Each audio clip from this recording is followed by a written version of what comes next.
Confirmed मरीज़ हैं। और जो आज के दिन पॉजिटिव केसेस आए हैं सामने वो 1537 है। टोटल नंबर ऑफ डेथ्स या जितने लोग जान की बाजी हार गए हैं पंजाब में वो 1031 है। पिछले 24 घंटे के अंदर 62 लोग जान की बाजी हारे। रिकवरी हमारी तकरीबन 18,000 के करीब पहुंच चुकी है। आज के दिन में जो टेस्ट हुए हैं वो 9,103 और total test public private sector के मिला के 3,56,678 हैं। लाहौर, जिस तरह मैं आपको पहले दिन से बता रही थी, हमारा एपी सेंटर है और मज़ीद उसमें केसेस बढ़े हैं। आज के दिन में 26,487 केसेस हैं। इसके बाद जो सबसे बड़ा एरिया हमारा जो डेवलप हो रहा है into a proper AP centre वो रावलपिंडी है, जहाँ 4,217 केसेस हैं। उसके बाद मुल्तान जहाँ 3,140, गुजरांवाला 2,014, फैसलाबाद 3,750 और बाकी दीगर इलाक़ों में जैसे सरगोदा, भावल नगर वो सब 800 और 500 के तादाद में हैं। तो इसलिए हमारे लिए जो सबसे बड़ा मसला बना हुआ है वो लाहौर है। आपको पता है कि लॉकडाउन जब ख़त्म हुआ तो बाकायदा SOPs के बारे में बताया गया और लोगों को बारहा दफ़ा कहा कि आपने SOPs फॉलो करने हैं, पर SOPs ना फॉलो हुए और उसकी वजह से कोशिश पूरी की गई हुकूमत की तरफ से। हमने दुकानें भी सील की, मार्केट्स भी बंद की, लेकिन लोग जो थे वो जिन SOPs पे कहा था उन्होंने उस पर काम नहीं किया। आपको पता है कि प्राइम मिनिस्टर साहब तशरीफ़ लाए थे और उन्होंने ये कहा था कि हमें अब ये बात सोचनी पड़ेगी कि जिन इलाक़ों के अंदर फैलाव ज़्यादा है उसके लिए हम डिफरेंट इक़दाम उठाएं।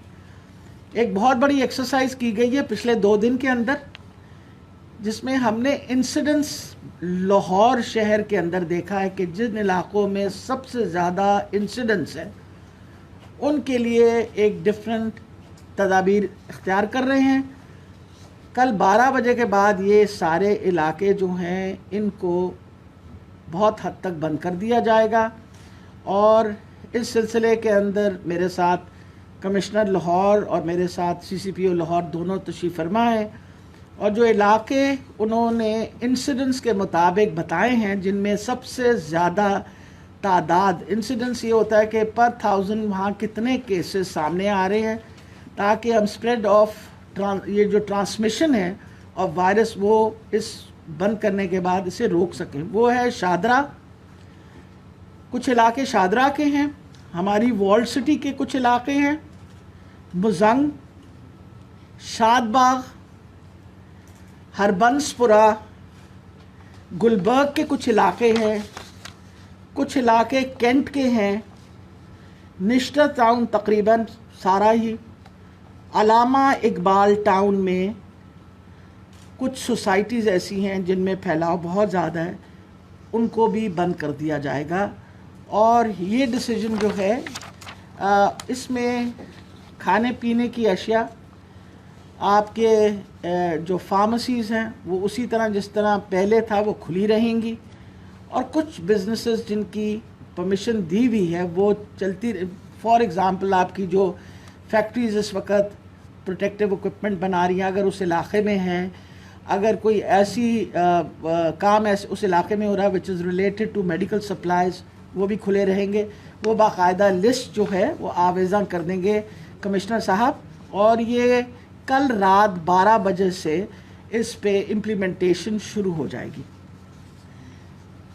बेसिकली हम इसे we are going to close it for minimum period जो है वो 2 हफ्ते का है, लेकिन इस दौरानिया में मुसलसल इसका जायज़ा किया जाएगा। अगर इस सिचुएशन में इम्प्रूवमेंट आ रही हुई तो फिर सोचेंगे कि उसको टाइम से पहले खोलें, वरना ये 15 दिनों के बाद इस इलाके में मज़ीद काम की इजाज़त मिलेगी। बाकी इलाके जिनमें एसओपीज़ नहीं इम्प्लीमेंट प्रॉपरली हो रहे हैं, उनको अब इस बात पे कान हो जाने चाहिए कि अगर आपके एसओपीज़ फॉलो न करने की वजह से आपके इलाके के अंदर भी इंसिडेंट्स फैल गया और मज़ीद, क्योंकि हर रोज़ हमारे पास केसेस आते हैं, हर रोज़ उसकी एनालिसिस होती है, तो ये ना हो कि बाकी इलाके भी बंद करने पड़े। तो मेहरबानी करके जो एसओपीज़ हुकूमत ने दी हुई हैं उनको आप सख्ती से फॉलो करें ताकि मईशत भी चलती रहे, कारोबार भी चलता रहे, और जो इस वक्त फैलाव हो रहा है ट्रांसमिशन इस वायरस का, उसमें हम रोकथाम भी कर सकें। तो ये मैं आपको बताती चली जाऊं कि सिर्फ मास्क पहनने से, जिस तरह प्राइम मिनिस्टर साहब ने फरमाया था, हम कम से कम 50% अपनी ट्रांसमिशन रोक सकते हैं। सोशल डिस्टेंसिंग, और जो बार बार उन्होंने ये बात कही थी वो ये कि हम अपने बुज़ुर्गों को, अपने बूढ़ों को प्रोटेक्ट करें, क्योंकि आपने उनको घर में रखना है और अपने आप को भी उनसे दूर रखना है, सिर्फ इस वजह से कि आप अगर घर से बाहर निकल के किसी ज़रूरी काम को जाते हैं तो आप वायरस घर में वापस ला सकते हैं और उनको इन्फेक्ट कर सकते हैं। तो ये 2-3 बहुत ज़रूरी बातें थी जो आपके सामने रखनी थी। एक जो मुसलसल, कई दफ़ा मुझे बहुत ही अफसोस होता है, टीवी पे मुसलसल चल रहा होता है, हर बंदा एक्सपर्ट है, हुकूमत फ़ेल हो गई है कंट्रोल करने में। मकसद ये है कि अगर तो वाकई हुकूमतें फ़ेल हो गई हैं तो पूरी दुनिया की हुकूमतें फ़ेल हो गई। इम्पॉर्टेंट ये चीज़ है कि ये एक वायरल इन्फेक्शन है जिस पे सारी दुनिया के अंदर बहुत बड़ा एफर्ट किया जा रहा है और हर तरीके से लोग कोशिश कर रहे हैं कि इस पेंडेमिक को रोकें। चाइना जैसा बिल्कुल एक महज़्ज़ब मुल्क जिसने बड़ी सख्ती की डिसिप्लिन के साथ इस वायरस को रोका, आज अगर अखबार पढ़े आप तो दोबारा रीसर्जेंस हो रही है, वहाँ केसेस सामने आ रहे हैं और उन लोगों ने दोबारा उस पर काम करना शुरू कर दिया। मुझे ये भी अफसोस होता है कई दफ़ा कि हमारा कंपैरिजन पाकिस्तान का किया जाता है न्यूजीलैंड और ताइवान से कि उन्होंने मुकम्मल तौर पे कंट्रोल कर लिया। पूरी न्यूजीलैंड की आबादी जो है वो आधे लाहौर से भी कम है, यानी अगर 50-55 लाख की आबादी है तो आधा लाहौर बनता है। इट्स एन आइलैंड, और ऐसी जगह पे नेचुरली वबा को कंट्रोल करना आसानी थी एज़ कम्पेयर टू हमारी जैसी गुंजान आबादियाँ। We are the 5th most populous nation in the world. लेकिन इन चीज़ों को मद्देनज़र रखते हुए हुकूमतों ने, सब हुकूमतों ने, इसमें यह नहीं कि पंजाब हुकूमत, मैं कहूँगी सिंध हुकूमत ने, खैबर पख्तूनख्वा ने, बलूचिस्तान ने, over and above I think जितना एफर्ट गिलगित बल्तिस्तान, कश्मीर, आज़ाद कश्मीर ने की है, ये I think there are no examples of it. अगर आप अपना कंपैरिजन इंडिया के साथ करें तो आई एश्योर यू कि we are better off than our neighbouring countries. और अगर मैं टोटल आपके सामने इस वक्त फिगर्स रखूं तो पूरे पाकिस्तान के अंदर अगर हमारे 1,44,600 बंदे जो हैं वो आइडेंटिफाई हुए हैं, तो इसमें जो टोटल नंबर ऑफ़ डेथ्स हैं वो 2,720 है। तो जब आप डेथ्स की फिगर देखते हैं तो आपका फर्टिलिटी रेट बाकी मुल्कों के मुकाबले में डेफिनेटली अभी भी, इसको अगर इन फिगर्स पे भी कैलकुलेट करें तो इट्स 1.8। ये सारी जो बातें मैं आपसे कर रही हूँ ये इसलिए ज़रूरी हैं कि एक तो हमें ख्याल रखना चाहिए कि जब हम हर वक्त डूम्सडे सिनेरियो दे रहे होते हैं तो लोग बहुत ज़्यादा लोग डिप्रेशन के भी शिकार हो रहे होते हैं। ये एक बीमारी है, वबा है।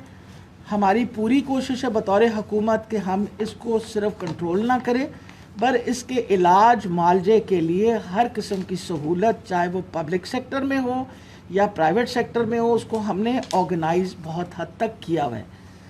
अभी मैं आपको बता दूं कि इस वक्त ये मेरे सामने पंजाब के भी फिगर्स हैं कि हमने इंश्योर किया हुआ है कि जो HDU बेड्स हैं, हाई डिपेंडेंसी बेड्स जो हैं, वो तकरीबन 140 हैं स्पेशलाइज्ड हेल्थ केयर के अंदर, और हमारे जो प्राइवेट हॉस्पिटल 368 हैं। और अभी भी वो जो बेड्स हैं उनमें जो वेकेंट हैं वो तकरीबन, अगर मैं कहूँ तो वो तकरीबन 30% जो हैं वो अवेलेबल है। अब इस पे लोग कहते हैं कि जी गलत बयानी की जाती है, हमसे और कहा जाता है बेड वेकेंट है, और बेड वेकेंट नहीं होता। माना कुछ अस्पताल ऐसी है जो भरे हुए हैं, लेकिन हर बंदे को उस अस्पताल में जाने की ज़रूरत नहीं है। आज ही के दिन में मैं आपको बता दूं कि मेयो हॉस्पिटल के अंदर 15 न्यू वेंटिलेटर्स इंस्टॉल हो गए, और इसी तरीके से 15 नए वेंटिलेटर्स जो हैं वो PKLI में, अब ये जिना में, तो ये टोटल 30 वेंटिलेटर्स तो आज की सुबह में ऐड हो गए। और हुकूमत मुसलसल कोशिश कर रही है कि ऑक्सीजनेटेड बेड्स, और अगले एक हफ्ते के अंदर इंशाल्लाह 1000 HDU बेड्स और डेवलप हो जाएगा। आज सुबह प्रोफेसर गर्देजी जो PKLI का ख्याल कर रहे हैं, उन्होंने मुझे बताया कि 50 हाई डिपेंडेंसी यूनिट बेड जो आज के दिन चालू कर दिए। सो हुकूमत पूरी कोशिश कर रही है, अपने पूरे वसाइल इस्तेमाल कर रही है। हमने महंगे से महंगा टीका प्रोवाइड कर रहे हैं। एक्टेमरा जो इंजेक्शन है वो बाकायदा हमारी सरकारी अस्पतालों में मिल रहा है, और उन मरीज़ों को दिया जा रहा है जो एक्चुअली जिनको ज़रूरत है, और वो भी ट्रायल की, इट्स अ ट्रायल ड्रग। इसी तरह प्राइवेट सेक्टर के अंदर भी हमने पूरी कोशिश की अपना हेल्थ केयर कमीशन की तरफ से कि वहाँ भी ये इंजेक्शंस मौजूद हो। मुल्तान के अंदर मज़ीद आज 10 नए वेंटिलेटर्स निश्तर मेडिकल कॉलेज के अंदर आज इंस्टॉल होंगे, और आज दोपहर तक दे विल बी फंक्शनिंग। इसी तरीके से जो तैयब अर्दोगान है उसके जो मैक्स जितने वेंटिलेटर्स हैं, इंशाल्लाह बाय इवनिंग दिल बी फंक्शनल। उनके पास 30 वेंटिलेटर्स हैं। ये सारी बातें मैं आपको इसलिए बताती हूँ कि ये फिगर्स मेरे सामने होती हैं और लोग पैनिक करते हैं। पैनिक करने के लिए इसीलिए बार बार उनसे कहा जाता है कि आप हेल्पलाइन पे रब्ता करें, वो आपको बताएंगे कहाँ बेड्स मौजूद है। 1033 हेल्पलाइन है पूरे पंजाब के लिए, और ये प्राइमरी सेकेंडरी हेल्थ केयर के कंट्रोल रूम में मौजूद है। इनके पास सारी इन्फॉर्मेशन होती है, आप इस पर कॉन्टैक्ट करें। 1122 आपको सबको पता है हमारी एम्बुलेंस सर्विस है। और फिर सबसे बड़ी बात है हेल्पलाइन लाहौर के लिए 04299211336, 1137, 1138। ये बहुत दफ़ा हम अखबारों में भी दे चुके हैं, और मैं अपने मुअज़्ज़ज़ हमारे जो आर्कीन प्रेस हैं उनको मैं कहूँगी कि आप मेहरबानी करके इन नंबरों को ज़रूर वो किया करें। ये सारे इक़दाम के साथ हम उम्मीद रखते हैं कि इंशाअल्लाह हम इस वबा पे भी काबू करेंगे, और जिन मरीज़ों को इलाज की ज़रूरत है उनका इलाज भी करेंगे, और जो हमारी इकनॉमिक एक्टिविटी जो है वो भी इंशाअल्लाह चलती रहेगी, ताकि मईशत जो है उसका पहिया चले और गरीब मज़ीद गरीब ना हो। बहुत शुक्रिया जी। आप कोई सवाल पूछना चाहते हैं तो I am ready to take. Madam ये सवाल आपसे पूछना था कि अभी आपने जिन इलाकों का जिक्र किया है कि उनको आप अगर रात 12 बजे से बंद कर रहे हैं, इसमें वाज़ेह कर दीजिए क्या इनको मुकम्मल तौर पे कर्फ्यू की तरह का सिस्टम होगा, रोजी की और उनकी जैसे पहले होता है दुकानें खुली होती थी वो खुली रहेगी, और इन इलाकों में कितने पेशेंट जो हैं वो आए हैं इसके बारे में थोड़ी तफसील बता दीजिए। देखिए मकसद ये है कि लाहौर के ये सारे जो हैं ये डेंसिटी बेस्ड हैं। per 5 per 1000 in that particular area have been calculated, और जो इलाके की मैंने आपको जैसे शादरा का बताया, वहाँ नेचुरली जिस इलाके को हम बंद करेंगे वहाँ की मार्केट भी बंद होंगी, रिटेल स्टोर्स भी बंद होंगे, रोज़मर्रा का काम ज़रूर रुकेगा, लेकिन जो काम चलता रहेगा वो जैसे पिछले लॉकडाउन में था कि भाई हम लोग वहाँ खाने पीने की अशिया पे कोई पाबंदी नहीं होगी, अपना तंदूर भी चलेंगे, के अलावा दवाइयों की दुकान भी चलेगी। और फिर सबसे बड़ी ये बात है कि इसमें जो भी हम करेंगे इसके नंबर ऑफ़ पेशेंट्स, अगर मैं सिर्फ let's say Allama Iqbal town की एरियाज़ में नहीं बताना चाह रही आपको, लेकिन एक पर्टिकुलर एरिया में 358 केसेस हैं, 358 केसेस। जौहर टाउन, चले बता देते हैं जौहर टाउन का इलाका, वाबडा टाउन के इलाके में 259 पेशेंट। अब मसला ये है जब इतनी बड़ी तादाद हो मरीज़ों की, तो फिर इन इलाकों को तो पाबंद करना पड़ेगा और बंद करना पड़ेगा कि लोगों ने अगर SOPs फॉलो किए होते तो इतनी बड़ी तादाद मरीज़ों की ना होती। ये लंबी लिस्ट है मेरे पास, लेकिन मैं आपको पूरी बता रही हूँ कि एक एक फिगर को पढ़ के बाकायदा हमने वो इलाकों पे पाबंदी लगा रहे हैं जिन इलाकों के अंदर डेंसिटी जो है मरीज़ों की बढ़ गई है और जिसमें वायरल ट्रांसमिशन ज़्यादा बढ़ सकती है, और इंशाल्लाह इसके बंद करने से बहुत फ़र्क पड़ जाएगा। जी, एनी अदर क्वेश्चन? जी, डॉक्टर साहब ये बताइएगा कि असल में जब ये जैसे कल कहा है कि 3 लाख के रास्ते हो गए जो अगले 12-13 लाख तो प्रदान बता रहे हैं, तो अभी जो आपको बता रहे हैं 15 वेंटिलेटर नहीं होंगे, ये फिर आपने कोई इंतजाम किए आने वाले में जो इतनी ज़्यादा प्रदान हो रही है कि 12-13 लाख बता रहे हैं? क्या कह रहे हैं कि वेंटिलेटर आर सफिशिएंट जो पेशेंट्स को की जो राइज है वो वेंटिलेटर से कॉरस्पॉन्ड। जी, मेरा ख्याल है रोज़ाना एक तो इस पे बड़ा मसला बन जाता है। बहुत सारे लोग ये भी कहते हैं कि जी डॉक्टर यास्मीन गलत फिगर्स देती हैं। मैं आपको थोड़ा सा बताती चली जाऊँ। फिगर्स मेरे पास राइट साइड पे मेरे बैठे हुए हैं डॉक्टर असद असलम साहब, वो एक एक हॉस्पिटल पे चेक करके नंबर ऑफ़ वेंटिलेटर्स। अब देखें कुछ हॉस्पिटल में वेंटिलेटर्स नहीं अवेलेबल, हम कहते हैं कि नहीं अवेलेबल।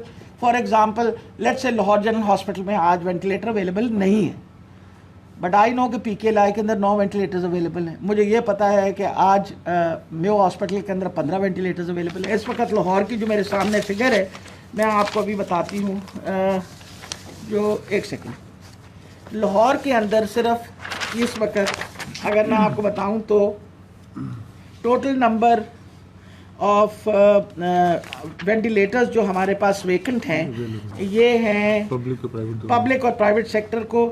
ATUs 220 बेड अवेलेबल है हमारे पास और ICUs विद वेंट 82।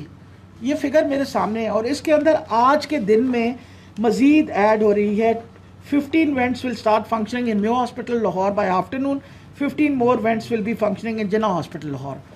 और सर्विसेज में जो है वो अब फिर सबसे बड़ी बात है कि लोगों का ख्याल होता है कि हर बंदे ने वेंट पे जाना है। मुझे इस तरह की भी फरमाइशें आती हैं, फ़ोन आता है कि जी डॉक्टर साहब वेंटिलेटर चाहिए। मैं उनसे पूछती हूँ आपको किस चीज़ के लिए चाहिए? मेरे मामू के लिए। क्या हो गया? जो उनकी तबीयत ख़राब है, अब उनका सांस उखड़ है। तो मैंने कहा हर सांस पे वेंटिलेटर नहीं लगाया जाता, बाईपैप मशीन्स हैं।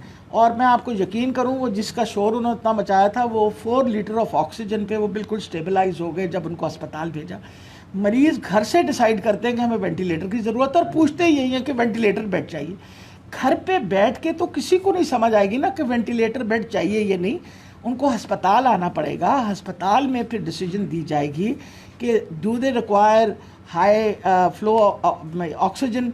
और नॉर्मली वेंटिलेटर पे हम तब मरीज़ डालते हैं जब 15 लीटर ऑक्सीजन पे मरीज़ मेंटेन ना कर रहा हो एग्जॉस्टन की वजह से, उससे पहले नहीं डालते।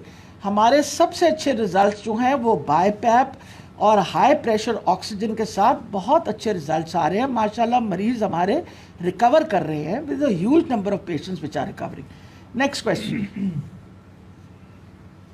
आपसे ये करना था कि सर्विस हॉस्पिटल्स में जो दीगर हॉस्पिटलों में हमारा जाना होता है और तो वहाँ के जो डॉक्टर्स हैं वो ये होना होते हैं कि हुकूमत पंजाब जो है हमें फिक्र हो जाने का हम अपनी मदद आपके तहत जो है तो इस लेते हैं और फ्रंट लाइन का वाक़ हम मरीजों को चेक करते हैं। इस वजह से आप अगर तफसील से बताएं और डॉक्टर से अगर आपको भी आप जाएँ हॉस्पिटल्स का विजिट करें उनको इस्तेमाल करें अगर ऐसा कोई मसला है। परसों आज से 2 दिन पहले YDA के सारे रिप्रेजेंटेटिव्स आए हुए थे मेरे पास पूरे पंजाब से और उनके साथ बैठ के डिटेल डिस्कशन हुई कि आपको किसी किस्म का मसला हो आप हमें बताइए। और मैं आपको यकीन से बताती हूँ कि उन्होंने कहा कि हम सेटिस्फाइड हैं, हमें जो सामान मिल रहा है हर हॉस्पिटल के अंदर इस वक्त इक्विपमेंट अवेलेबल है। डॉक्टर असद असलम के पास पूरे लाहौर की जो डिस्ट्रीब्यूशन है वो मौजूद है। किसी अस्पताल को कोई इक्विपमेंट चाहिए होता है वो दे दिया जाता है। NDMA हमारे साथ बहुत ज़्यादा कोऑपरेट करी है। अभी उन्हीं की एफर्ट से 1000 ऑक्सीजनेटेड बेड्स और किए जा रहे हैं। हमने ख़ास तौर पे मेरे साथ आसिफ तोफैल साहब बैठे हमारे एडिशनल सेक्रेटरी, इनका नंबर सारे डॉक्टर्स को दे दिया है कि अगर कोई डॉक्टर कंप्लेन करना चाहे या उसको कोई प्रॉब्लम हो तो वो डायरेक्टली आसिफ साहब को फ़ोन करके बताए, ताकि हम अपने जो फ्रंट लाइन वर्कर्स हैं उनके मसले मसाइल हल करके उनको बेहतर से बेहतर सहूलतें दें, क्योंकि हम उनकी बहुत कदर करते हैं। वो बड़ी मेहनत कर रहे हैं, जिसमें हमारी नर्सेज भी शामिल है, पैरामेडिकल स्टाफ भी शामिल है। जी अगले, हाँ जी, और कोई सवाल जी? थैंक यू वेरी मच जी, बड़ी मेहरबानी।